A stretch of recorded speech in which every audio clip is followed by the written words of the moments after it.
All right, ladies and gentlemen, it's time for a discussion with our discussants. And as you would agree, that as customers increasingly interact with organizations via the digital channels, right? Forward looking businesses are definitely recognizing that this shift that's happening is creating many opportunities for the sales and marketing functions to definitely enhance and also streamline operations. So allow me, without any ado, to quickly rope in and warmly welcome our session moderator, Ashwin Velody, partner, Deloitte. Let's also welcome the panel, Danveer Bhasin, the Vice President Global Marketing from StarTech, would be joining us. Let's also welcome Deepak Yadav, the Chief Business Development Officer from Shoppers Stop. Let's welcome Gursharan Rai Bansal, the Chief Sales and Marketing Officer from India Post Payments Bank. We'll also be joined by the Sales Director, PepsiCo, Kunal Sharma. Warm welcome to you all as well. Let's also put our hands together to welcome Prashant Bindal, the Chief Sales Officer, Lodha Group. Let's welcome Shashank Chirukuri, the Head of Strategy and Alliances, Goldstone Technologies. And Ashwin, if you're all set, we are ready to spotlight you and the panel. Here you go. Thank you, Shika. Very warm good afternoon to everyone and all the attendees, and obviously a large thank you to all the panel members, the very illustrious panels of sales and marketing and technologists on this panel. So what I thought we would do today is we've got roughly 45 minutes. The topic is quite interesting, and the panel members have a fair bit of experience. I'll start a little bit giving a broad context of what we as Deloitte see in this space, and then look forward to an engaging conversation with each of you amongst the panel. And hopefully there are observations and takeaways for all the listeners in this session. So let me start with a report that we published globally, and it's available in India as well. And an interesting observation in one of the marketing trends report that Deloitte published recently was the fact that over 71% of sales and marketing execs today believe that if they get deeper and implement any sorts of digital interventions in their sales and marketing programs, they are bound to see disproportionate results, especially in the times of this pandemic. And there are many of you in the panel who have achieved such successes in your own businesses. So that kind of validates that to me as I looked this data point up. So with that, let me try to set it up and give three takeaways that we believe as Deloitte that is mattering a lot in the S&M space, sales and marketing space, as our clients look to engage with their customers in the space. First, customer engagement, which is translating is to highest value of human experience across touch points, whether it's B2B or B2C is at a premium. Second, and we'll elaborate all of this. I'm going to ask the panel members to comment on it. Second is this agility of the business models for allowing functions like yourselves, which you lead, or the larger business to react and change based on how the larger situation is. That seems to have taken center stage. Digital transformation in these businesses, which was an afterthought sometimes, now is mainstream. So the use of technology to get business results seems to be no longer something that you are forced to do, but something that businesses want to do. So that's those three levers seem to be driving a lot of the interactions we hear from loads of our clients in India and globally. So with that, let me start this conversation up and invite Kunal from to just kind of open up. I'll go in no particular order, so I'll just request all the panelists to be open to that. Kunal, from your organization, you all have a lot of D2C businesses. You had some success in that. You've got a large established beverage and snacks portfolio.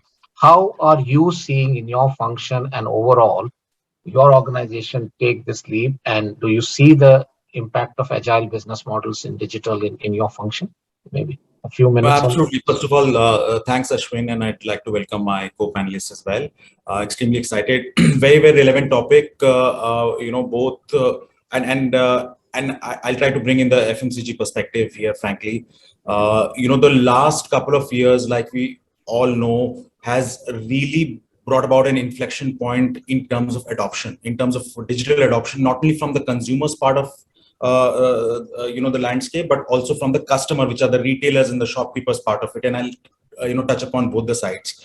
Now, for any organization to have a very agile digital strategy, one would imagine that it will be all about consumers. It indeed is. But what we're seeing from a digital landscape perspective is and because there's no playbook that was available for the last couple of years. So what we're seeing is before even we reach to the consumers, it is about the channel landscape or the third party landscape that is evolving.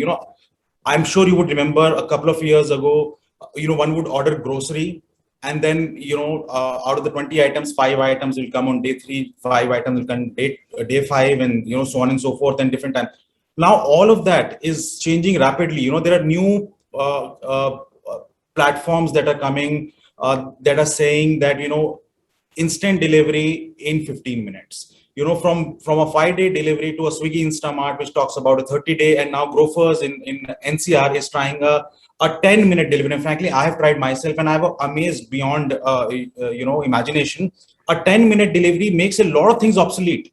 It makes your neighborhood grocery store obsolete. The time that my grocery store in my multi-store apartment would take to send, Grofers would do a much better job, and the amount of variety that I get is enormous. So forget about the landing page and forget about those banners. It is about the convenience. That you really need to wow. So I think organizations have to really. Important thing is you got to mirror the shopper behavior here. You got to mirror the customer. Frankly, you don't have like I said, there's no playbook that was available. The best thing that any organization can do is to mirror the shopper behavior, understand where is he going, and that would happen when you're tracking your consumers, very, very closely. And I think that is a true disruption that we are seeing. And it not only it means that a consumer facing part would change. It poses a lot of challenges in terms of integrating the backend. Just imagine you can't, everything has to, be seamless. You got to have visibility to the inventory of the shopkeeper. The shopkeeper has to have to be connected to your distributors, and there has to be a flow through inventory. Otherwise, the entire shopper experience goes for a toss. So I'm saying it's created, enormous amount of this thing, but equally very, very exciting. And companies actually have to be on their toes and just follow their shoppers and the customers very, very closely. Yeah, no, thank you, Kunal. I think the energy is palpable in how you're speaking, so makes a lot of sense. I'll kind of get one more stakeholder view from Gurcharan from the India Post Payments Bank, and you obviously are dealing with citizens. You're dealing with wide variety of services. A lot of tremendous success in completely digitizing large parts of your postal, the interaction with IPPB. So maybe if you can just give that from the points that I raised, what are the top 2 or 3 takeaways from a strategy execution part in this function that you can talk about? Request you to just keep it to a few minutes and then. So you see, India Post Payments Bank, it was launched, with a digital technology viewpoint, and the marketing as well as service delivery, the entire banking tech, was delivered, and the financial inclusion being the top priority in the mind. It was launched by Government of India on a total frugal technology, intuitive technology based solutions, right? So the marketing was typically consisting of 2 or 3 parts. One, it is the convenience. Second, it is the cost. And the third, it is the logistics. And fourth, of course, was the trust factor. The trust factor of the postman being able to, deliver the services, and, a person who is putting his money in a bank, he should feel safe and secure, and he should have the confidence. He should have somebody to reach out to whenever he needs, a support, whenever he needs his money, whenever he needs to transfer his money or pay his bills or whatever. So these all things, they were combined in a very, very, economical manner. And the result of that is here to see.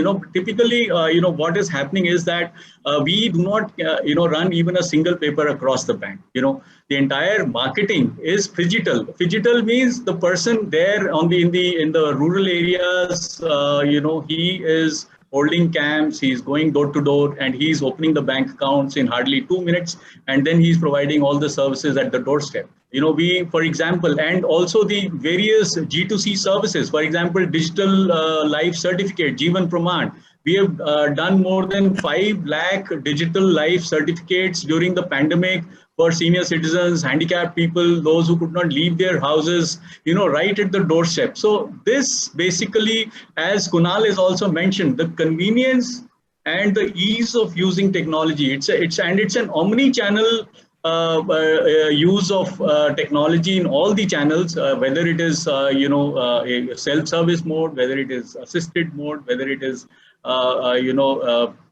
somewhere where the person visits a banking branch or a post office, and that is where the true marketing aspect comes. And today, as we see that the customer preferences are shifting. He has moved more and more of his purchasing. He has moved more and more of his spending on software-based solutions, software-based services.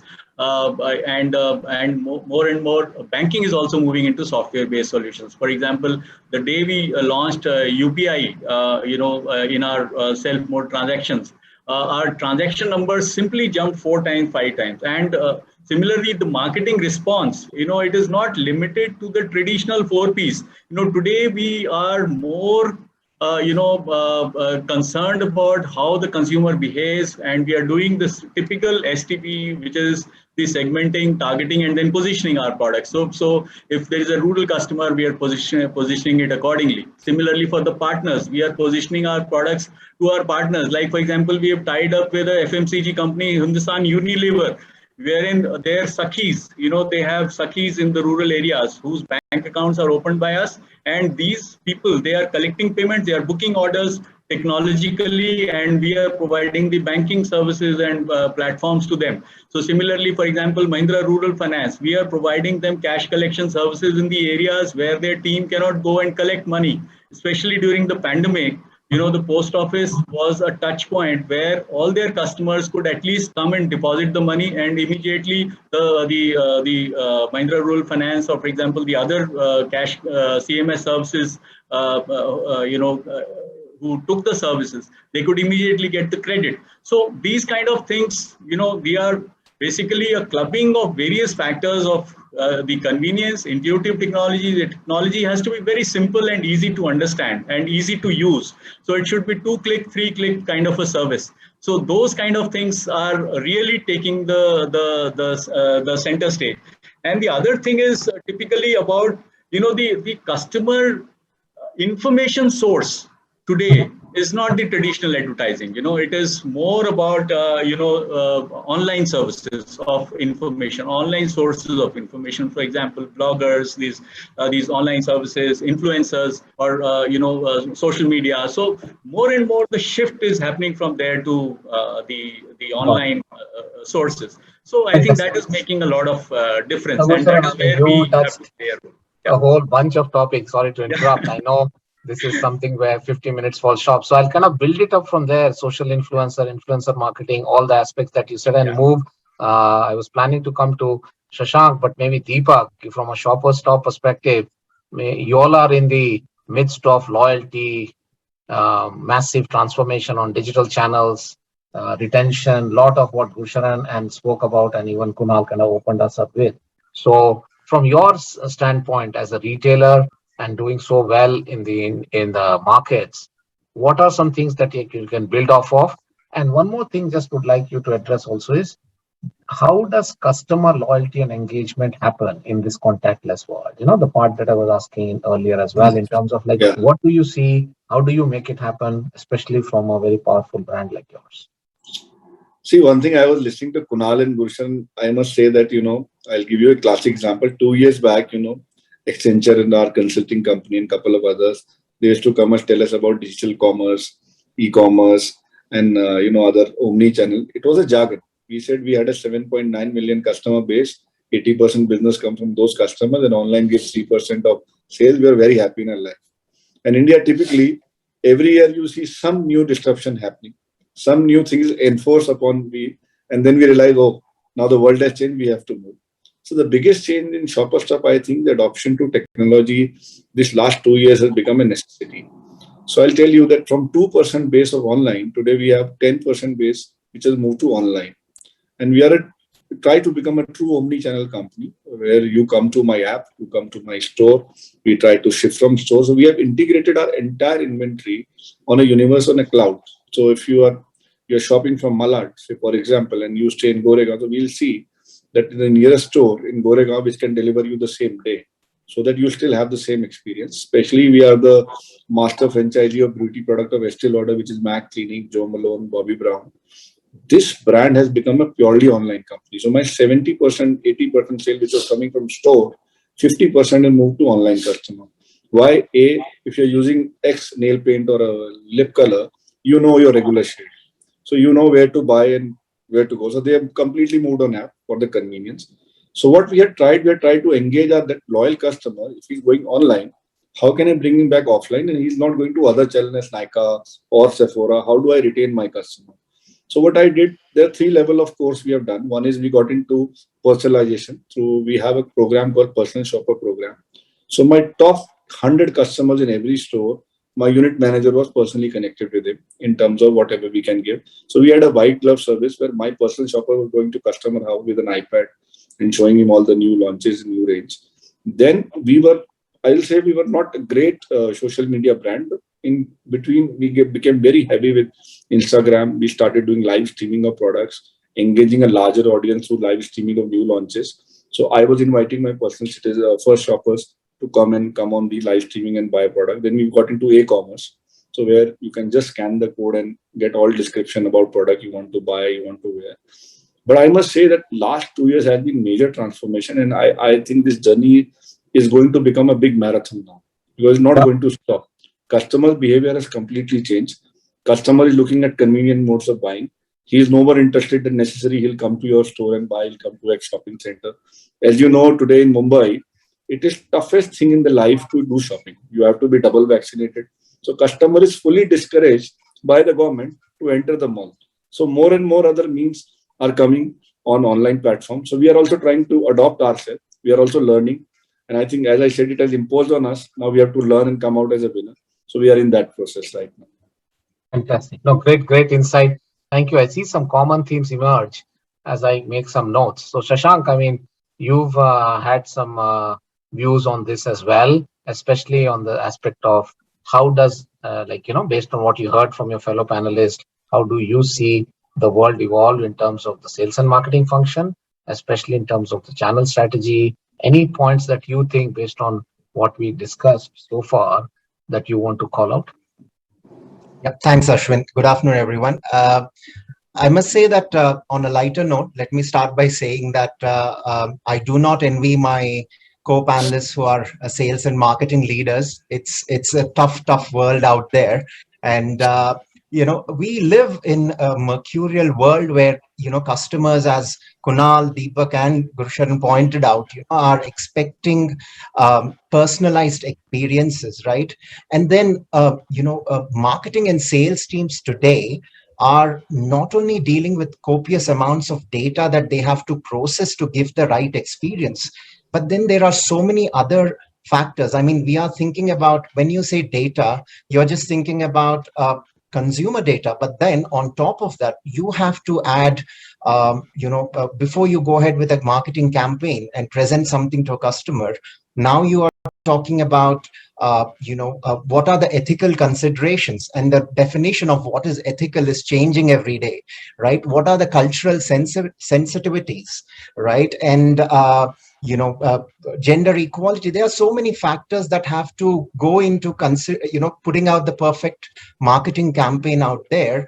And then customer 360 view, and I think Deepak touched upon this as well a little bit. I mean, think about this. You don't want to market a new product to a customer where just 2 hours ago your collections team was calling them about a payment that they haven't made, right?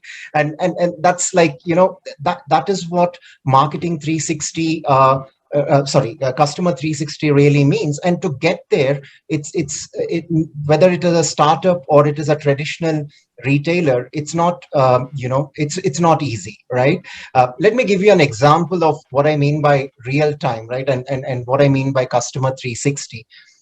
Imagine you're at the airport, and your flight is delayed by an hour, right?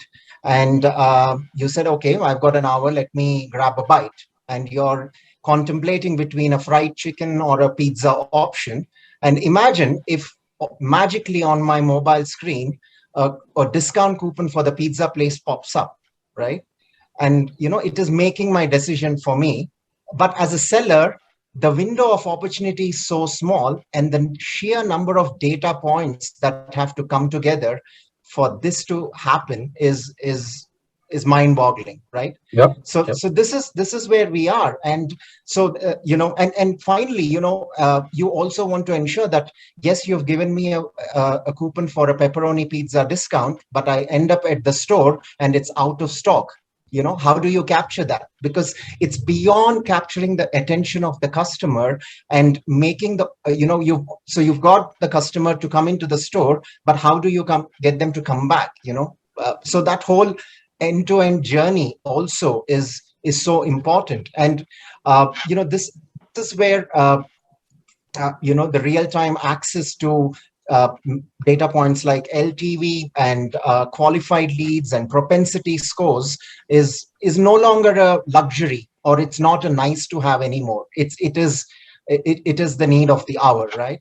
And every leader is probably having sleepless nights around how to get this. And to be very honest, let me just end by saying that this goes beyond the digital enablement and digital agility. It is about educating your employees. It's about a cultural change in how we use and operationalize our systems, and really harness the data that we are collecting from all these different sources. Yep. No, lots of very well made points, Shashank, obviously. So no, thank you. I think let me switch back to someone like Prashant. Prashant, you're like what I heard, and please keep me honest here. Your company just had unprecedented sales during the COVID times. It was there in the public domain. Great results.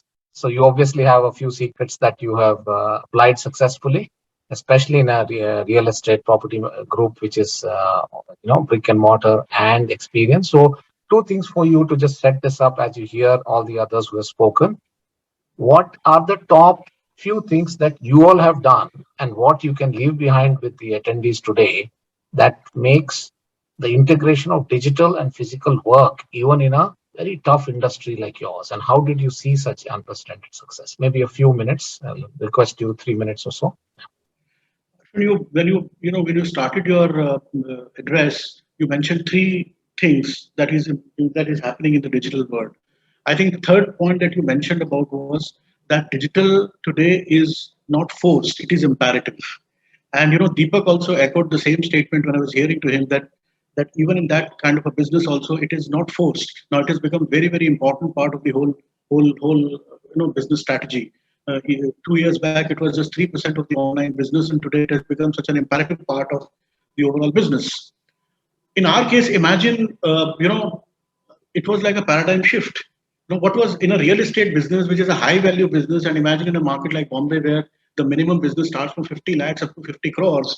How does a business actually happens? The business happens when the consumer comes to the site, you present him the product, and then the business happens.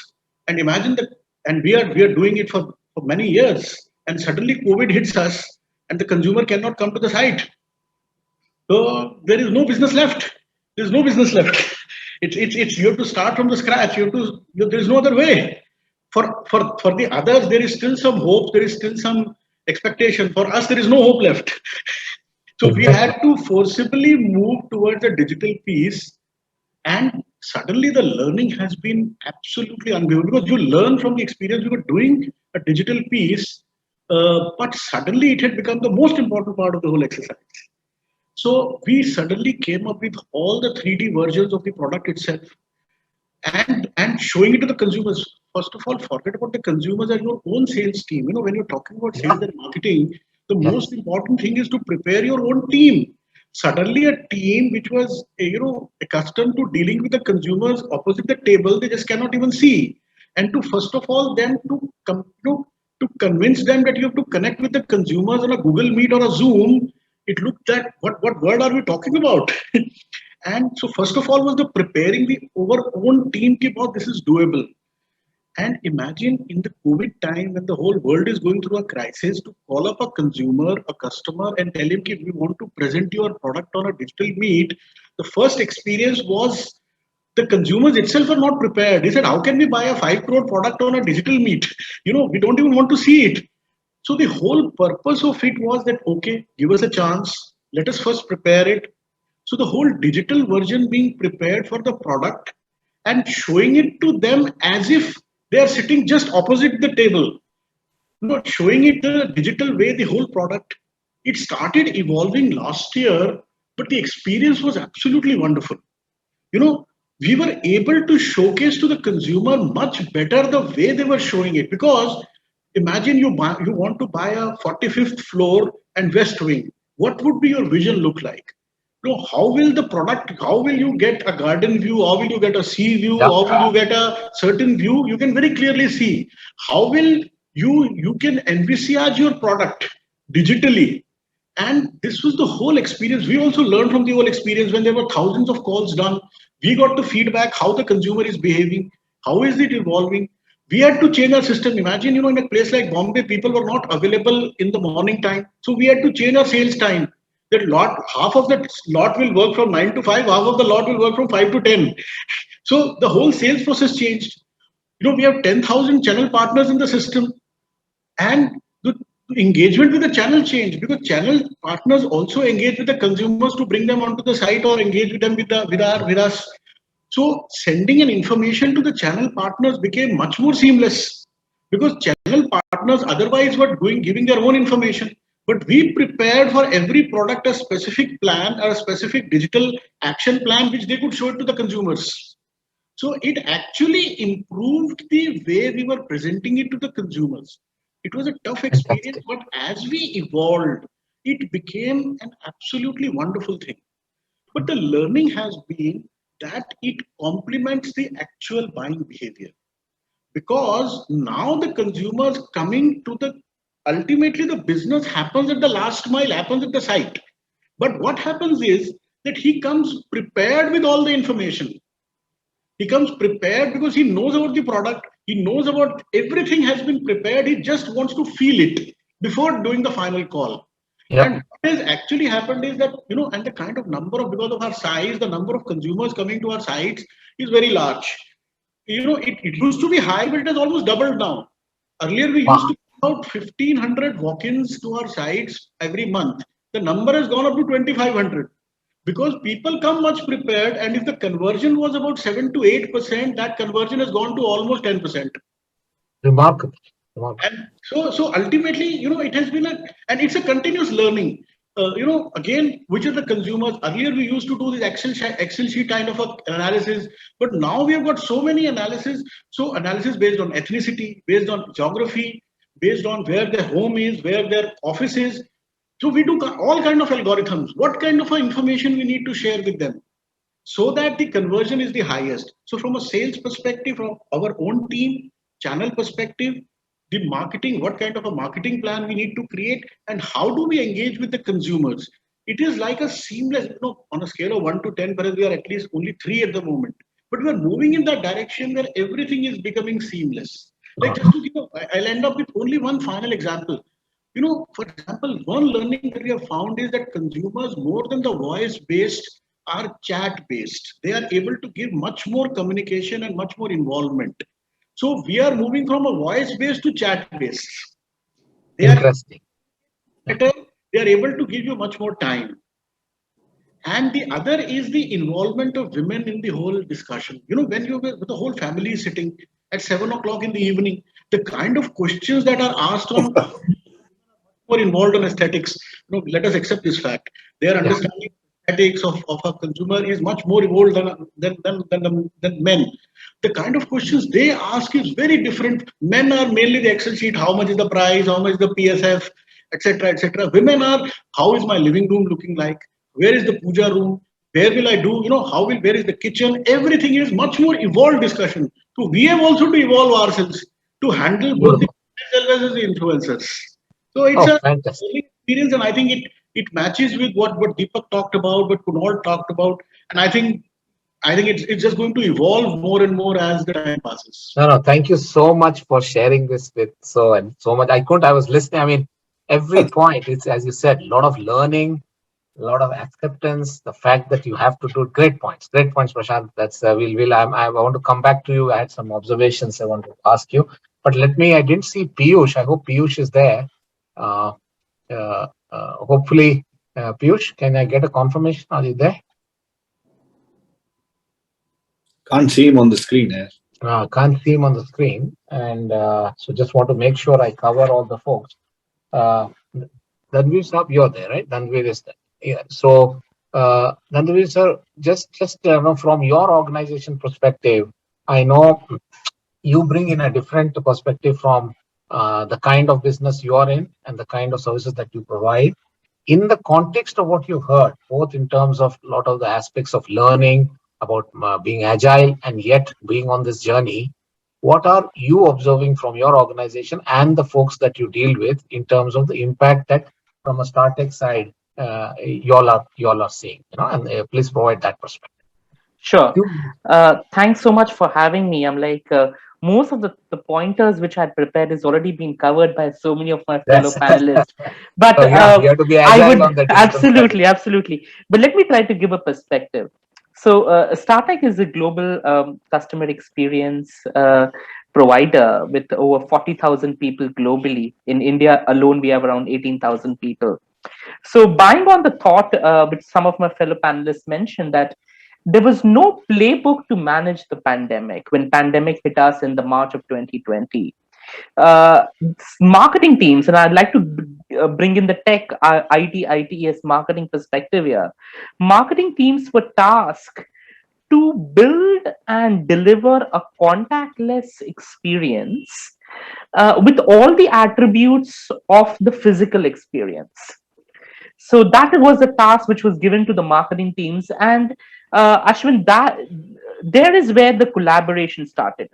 There is where the collaboration with sales, the digital, the technology teams started coming in, because it really lent to a hyper adoption of digital and technologies in terms of your sponsorship, your partnership, your channel mix, your new product development and promotions. As a marketing organization within the company, we had to go ahead and start looking at redesigning a customer journey, how a customer journey is evolved, what are some of the parameters that we should be looking at, and rethink the entire mix in terms of adoption, data, digital insights, and along with the aspects of hyper adoption of digital technologies to see how we could deliver the omni-channel experience. Now we're talking about where in a shop floor where we usually do not allow a lot of people coming into the shop floor. Now we are taking customer contacts to people's living rooms on the cloud. How the AI enabled security has to be put in there. How we have to go ahead and see whether the data is secured and all that. So the marketing, communication, advertising, promotions became very cognitive and analytical. And that's something which were some of my observations that we had to do to understand what the customer is thinking. Like I mentioned, I'm just going to leave it with one thought, that there is hyper adoption of digital, but we have to understand when there is a hyper adoption, there is also hyper abandonment. So it is important for marketers like me to keep fueling the oil, keep innovating more and more, because honestly, we delete more apps from our phone than we download. Yeah, the customer lifetime value is shrinking. We Yeah. have to retain our customers.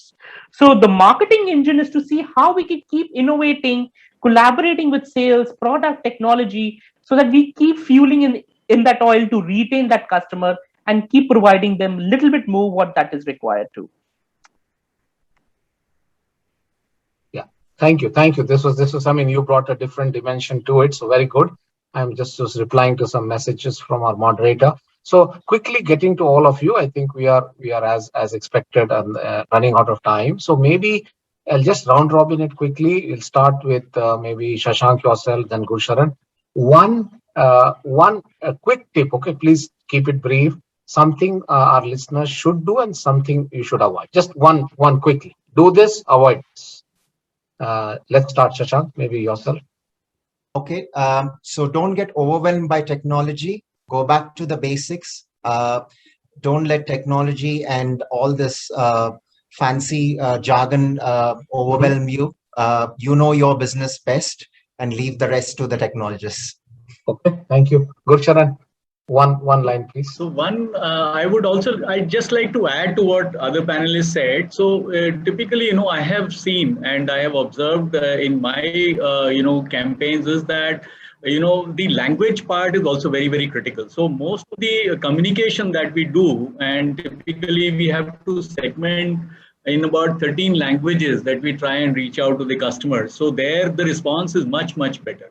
If we look at and the conversion, typically, if we do a digital technology, we have to always keep on innovating, analyzing, and see, what is the conversion, and then adopt it. So that kind of aspects is also, giving us a lot of So insights. language and adoption. Okay, I'm just trying to be brief, not to cut you off. Deepak, Shoppers Stop, any one? I think in the biggest mechanism we have seen that as a retailer, my end delivery happens to customer on time.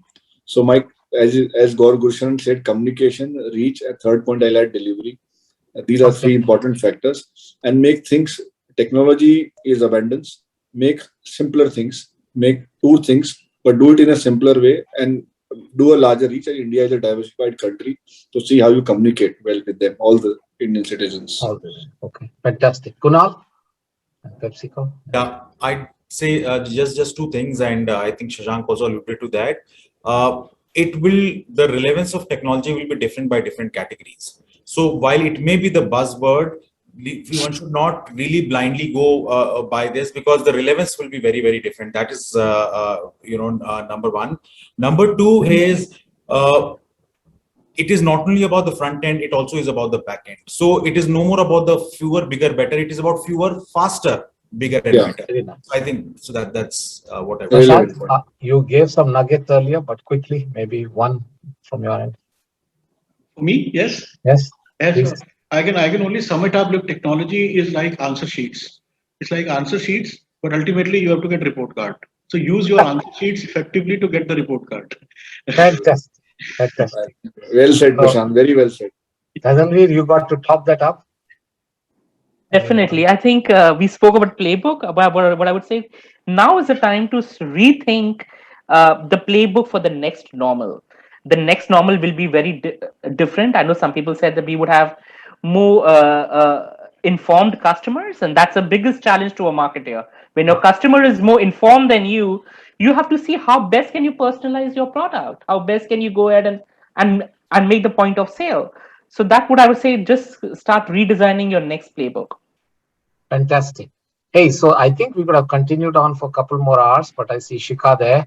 So thank you so much. Very engaging discussion. I see tremendous experience in the panel. Hopefully we get a chance to connect offline, all of you. Great listening and interacting with each of you. So thank you so much.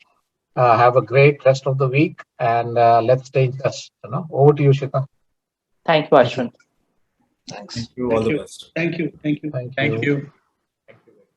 Ashwin, thank you very much. You spot me, from the backstage. So firstly, thank you for weaving the conversation. And panel, thank you very much for helping us further understand the digitally conscious customer and, catering to their consumer habits in this mercurial world, as you said, Shashank. And on that note, ladies and gentlemen, inviting you for all, to witness the closing remarks. This would be sharp, quick. Be right back for the final most and one of the pivotal most as well.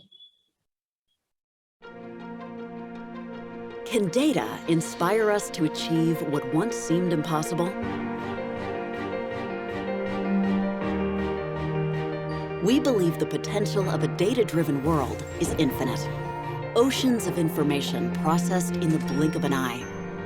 Novel approaches to intractable challenges. Insights that fuel breakthrough innovation. Previously undreamed of results. It's all in the data. The possibilities are endless. Researchers identify cures for cancer.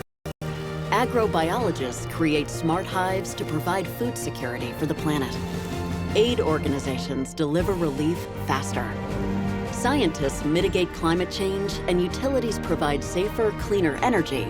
New business models build entirely new industries. It's in the data. In a cloud-enabled world, machine learning combines with human ingenuity, and the possible becomes achievable. At Oracle, we help people find the value in data so that they can achieve the extraordinary.